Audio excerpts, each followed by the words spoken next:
ರಾಜಕೀಯಕ್ಕೆ ಮರಿ ಟಗರು. ದವನ್ ಎಂಟ್ರಿಗೆ ಮುಹೂರ್ತ ಫಿಕ್ಸ್. ಏನಿದು ಸಿದ್ದರಾಮಯ್ಯ ಲೆಕ್ಕಾಚಾರ?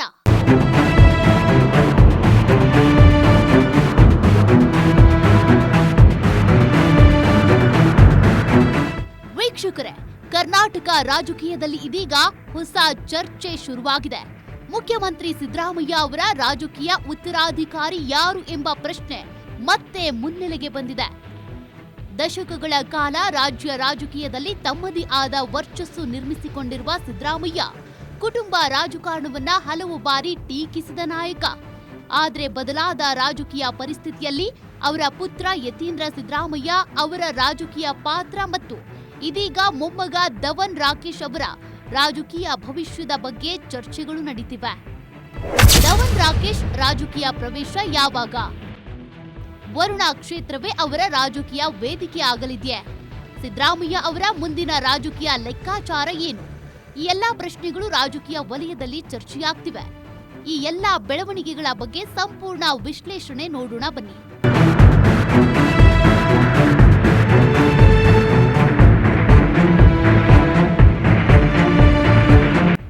ವೀಕ್ಷಕರೇ, ಸಿದ್ದರಾಮಯ್ಯ ಅವರು ಯಾವುದೇ ರಾಜಕೀಯ ಹಿನ್ನೆಲೆ ಇಲ್ಲದೆ ರಾಜಕಾರಣಕ್ಕೆ ಬಂದವರು. ಹಂತ ಹಂತವಾಗಿ ಬೆಳೆದು ರಾಜ್ಯದ ಮುಖ್ಯಮಂತ್ರಿಯಾದವರು. ಕರ್ನಾಟಕದ ಇತಿಹಾಸದಲ್ಲೇ ಅತಿ ಹೆಚ್ಚು ಕಾಲ ಆಡಳಿತ ನಡೆಸಿ ದಾಖಲೆ ಬರೆದವರು.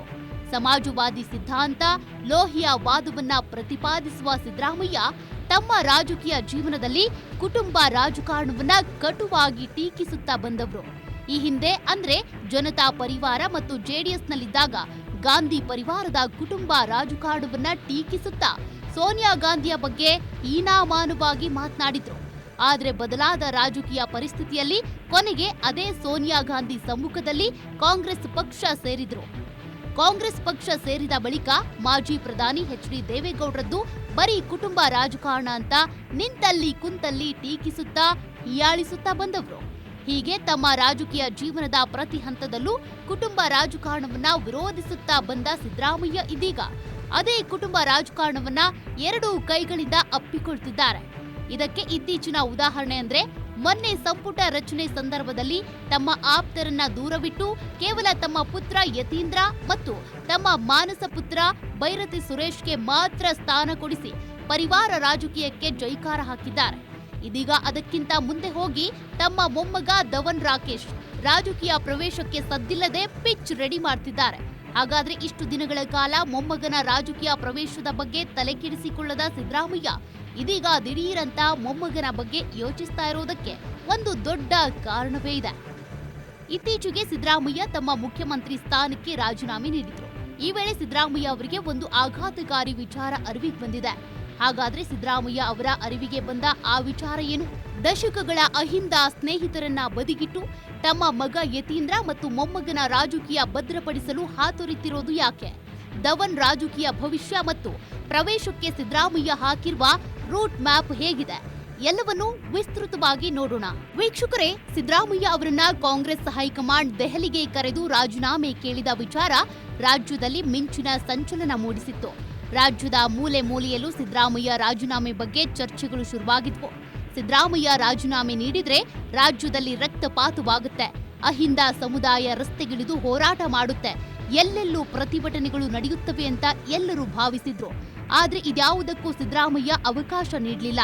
ತುಂಬಾ ಪ್ರಬುದ್ಧವಾಗಿ ಶಾಂತ ಚಿತ್ತದಿಂದ ಅಧಿಕಾರ ಹಸ್ತಾಂತರ ಮಾಡಿದ್ರು. ಮತ್ತೊಂದು ಕಡೆ ಸಿದ್ದರಾಮಯ್ಯ ಅವರಿಂದ ಅನುಕೂಲ ಪಡೆದ ಮುಖಂಡರು, ಸಿದ್ದರಾಮಯ್ಯ ಹೆಸರಲ್ಲಿ ಬೆಳೆದ ನಾಯಕರು ಎಲ್ಲೂ ಕೂಡ ಸೊಲ್ಲೆತ್ತಲಿಲ್ಲ. ಈ ಎಲ್ಲಾ ಬೆಳವಣಿಗೆ ಸಿದ್ದರಾಮಯ್ಯ ಅವರ ವರ್ಚಸ್ಸು ಕುಸಿತ, ರಾಜ್ಯದಲ್ಲಿ ಸಿದ್ದು ಜನಪ್ರಿಯತೆ ಕುಸಿದು ಅಹಿಂದ ಚಾಂಪಿಯನ್ ಪಟ್ಟ ನೆಲಕಚ್ಚಿತ, ಹೀಗೆ ಎಲ್ಲಾ ರೀತಿಯಲ್ಲೂ ವಿಶ್ಲೇಷಣೆಗಳು ಆಗ್ತಿವೆ. ಈ ಹಿನ್ನೆಲೆ ಸಿದ್ದರಾಮಯ್ಯ ವರಸೆ ಬದಲಾಯಿಸಿದ್ದಾರೆ. ಮನೆ ಮಕ್ಕಳ ರಾಜಕೀಯ ಭವಿಷ್ಯ ಭದ್ರ ಮಾಡಲು ಹೊರಟಿದ್ದಾರೆ. ವೀಕ್ಷಕರೇ, ಇಷ್ಟು ದಿನಗಳ ಕಾಲ ತಮ್ಮ ಜೊತೆಯಲ್ಲಿದ್ದ ಆಪ್ತರ ನಿಯತ್ತು ಗೊತ್ತಾದ ಬಳಿಕ ಯತೀಂದ್ರ ಸಿದ್ದರಾಮಯ್ಯ ಅವರನ್ನ ಸಚಿವ ಸ್ಥಾನದಲ್ಲಿ ಕೂರಿಸಿರುವ ಸಿದ್ದರಾಮಯ್ಯ ಇದೀಗ ಮೊಮ್ಮಗ ದವನ್ ರಾಕೇಶ್ ಬಗ್ಗೆನೂ ಗಂಭೀರವಾಗಿ ಚಿಂತಿಸುತ್ತಿದ್ದಾರೆ. ತಮ್ಮ ಹಿರಿಯ ಪುತ್ರ ರಾಕೇಶ್ ಬಗ್ಗೆ ಸಿದ್ದರಾಮಯ್ಯ ಅವರಿಗೆ ಅಪಾರ ಮಹತ್ವಾಕಾಂಕ್ಷೆ ಇತ್ತು. ರಾಕೇಶ್ರಲ್ಲಿ ಇದ್ದ ಸಂಘಟನಾ ಸಾಮರ್ಥ್ಯದ ಬಗ್ಗೆ ಮೆಚ್ಚುಗೆ ಇತ್ತು. ಹೀಗಾಗಿ ರಾಕೇಶ್ ಅವರನ್ನ ತಮ್ಮ ಉತ್ತರಾಧಿಕಾರಿಯನ್ನಾಗಿ ಮಾಡೋದಕ್ಕೆ ಸಿದ್ದರಾಮಯ್ಯ ನಿರ್ಧರಿಸಿ ಬಿಟ್ಟಿದ್ರು. ಆದ್ರೆ ವಿಧಿಯಾಟ ಬೇರೆಯದ್ದಾಗಿತ್ತು. ರಾಕೇಶ್ ನಿಧನರಾದ್ರು. ಪರಿಣಾಮ ಯತೀಂದ್ರ ರಾಜಕೀಯಕ್ಕೆ ಬರುವಂತಾಯ್ತು. 2018ರಲ್ಲಿ ಪುತ್ರನಿಗೆ ಸುರಕ್ಷಿತ ವರುಣ ಕ್ಷೇತ್ರ ಬಿಟ್ಟುಕೊಟ್ಟ ಸಿದ್ದರಾಮಯ್ಯ ಚಾಮುಂಡೇಶ್ವರಿಯಲ್ಲಿ ಸ್ಪರ್ಧಿಸಿ ಸೋತಿದ್ರು. ಕಳೆದ 2023ರ ಚುನಾವಣೆಯಲ್ಲಿ ರಿಸ್ಕ್ ತೆಗೆದುಕೊಳ್ಳಲು ಇಚ್ಛಿಸದ ಸಿದ್ದರಾಮಯ್ಯ ಮತ್ತೆ ವರುಣ ಕ್ಷೇತ್ರದಿಂದ ಸ್ಪರ್ಧಿಸಿ ಗೆದ್ದು ಮುಖ್ಯಮಂತ್ರಿಯಾದ ಬಳಿಕ ಯತೀಂದ್ರ ಅವರನ್ನ ಎಂಎಲ್ಸಿ ಮಾಡಿದ್ರು. ಮೊನ್ನೆ ಡಿಕೆ ಸರ್ಕಾರದಲ್ಲಿ ಮಂತ್ರಿ ಸ್ಥಾನದಲ್ಲಿ ಕೂರಿಸುವ ಮೂಲಕ ಮಗನನ್ನ ರಾಜಕೀಯವಾಗಿ ಒಂದು ಹಂತದಲ್ಲಿ ಕೂರಿಸಿದ್ದಾರೆ. ಈಗ ಸಿದ್ದರಾಮಯ್ಯ ತಲೆಯಲ್ಲಿ ಕೊರೆಯುತ್ತಿರೋದು ಧವನ್ ರಾಕೇಶ್ ಚಿಂತೆ. ಮೊನ್ನೆವರೆಗೂ 2028ರ ಚುನಾವಣೆಗೆ ಧವನ್ರನ್ನ ಕಣಕ್ಕಿಳಿಸುವುದು ಬೇಡ ಅಂತಿದ್ರು.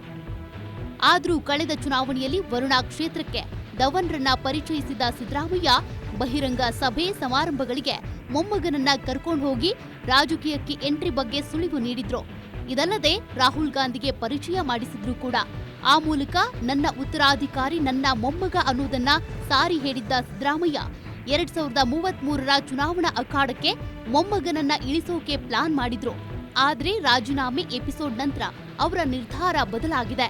ಈ ವರ್ಷ ಧವನ್ ಪದವಿ ವ್ಯಾಸಂಗ ಮುಗಿಯಲಿದ್ದು 2028ರ ವೇಳೆಗೆ ಆತನಿಗೆ 24 ವರ್ಷ ತುಂಬಲಿದೆ. ಈಗಿನ ರಾಜಕೀಯದಲ್ಲಿ ಹೇಗೋ ಏನೋ ಹಳೆ ಕಾಲದ ರಾಜಕೀಯಕ್ಕೆ ಜೋತು ಬೀಳದೆ ಇನ್ಸ್ಟೆಂಟ್ ರಾಜಕೀಯಕ್ಕೆ ಮುಂದಾಗಿರುವ ಸಿದ್ದರಾಮಯ್ಯ ಮುಂಬರುವ ಚುನಾವಣೆಯಲ್ಲೇ ಮೊಮ್ಮಗನಿಗೆ ರಾಜಕೀಯ ನೆಲೆ ಮಾಡಿಕೊಡುವುದಕ್ಕೆ ಮುಂದಾಗಿದ್ದಾರಂತೆ. ಸಿದ್ದರಾಮಯ್ಯ ಅವರ ಈ ನಿರ್ಧಾರಕ್ಕೆ ಮತ್ತೊಂದು ಕಾರಣವೂ ಇದೆ. ಅದೇನು ಅಂದ್ರೆ ದಾವಣಗೆರೆ ಬೈ ಎಲೆಕ್ಷನ್ ಫಲಿತಾಂಶ. ಕೇವಲ 25 ವರ್ಷ ತುಂಬಿದ ಹುಡುಗನನ್ನ ಶಾಮನೂರು ಕುಟುಂಬ ಕಣಕ್ಕಿಳಿಸಿ ಗೆಲ್ಲಿಸಿಕೊಂಡಿದೆ. ಇದಕ್ಕೆ ಪಕ್ಷವು ಬೆಂಬಲಿಸಿದೆ. ಈ ಬೆಳವಣಿಗೆಯು ಸಿದ್ದರಾಮಯ್ಯ ಅವರ ಈ ನಿರ್ಧಾರಕ್ಕೆ ಕಾರಣ ಎನ್ನಲಾಗ್ತಿದೆ. ವೀಕ್ಷಕರೇ, ನಿಮ್ಗೇನನ್ಸುತ್ತೆ ಕಮೆಂಟ್ ಮಾಡಿ. ಇಂತಹ ಮತ್ತಷ್ಟು ಪೊಲಿಟಿಕಲ್ ಎಕ್ಸ್ಕ್ಲೂಸಿವ್ ಸುದ್ದಿಗಾಗಿ ನೋಡ್ತಾ ಇರಿ. ಧನ್ಯವಾದ.